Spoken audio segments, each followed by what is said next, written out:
IPL 2025-এ KKR ছেড়ে অন্য টিমে খেলতে চায় রিঙ্কু সিং। হ্যাঁ ফ্রেন্ডস, আইপিএলের রিটেনশনের আগেই বড়সড় মন্তব্য করলেন কেকেআরের তারকা প্লেয়ার রিঙ্কু সিং। রিসেন্টলি একটা ইন্টারভিউয়ে রিঙ্কু সিংকে প্রশ্ন করা হয়েছিল যে যদি তাকে কেকেআর টিম রিটেন না করে তাহলে সে আইপিএল 2025-এ কোন টিমে খেলতে চাইবে।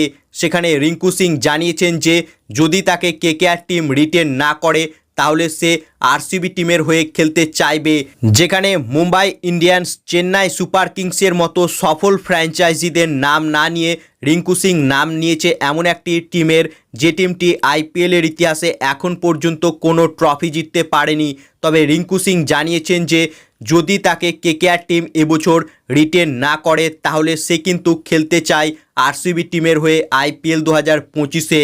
রিঙ্কু সিং যে দীর্ঘ কয়েক বছর ধরে কেকেআর টিমের সঙ্গে যুক্ত রয়েছে এবং বলাই যেতে পারে যে কার্যত কেকেআর টিমই রিঙ্কু সিংকে বড় করে তুলেছে, অর্থাৎ অনেক ইনভেস্ট করেছে রিঙ্কু সিংয়ের উপর কেকেআর টিম।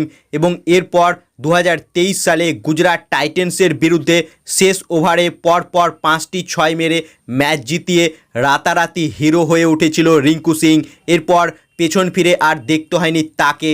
তবে শেষ আইপিএলে রিঙ্কু সিংকে মাত্র 55 লাখ টাকায় কেকেআর রিটেন করে রেখেছিল। এর ফলে অনেক সমালোচনার মুখে পড়েছিল কেকেআর টিম যে রিঙ্কু সিংয়ের মতো প্লেয়ারকে মাত্র 55 লাখ টাকায় কেন রিটেন করেছে কেকেআর।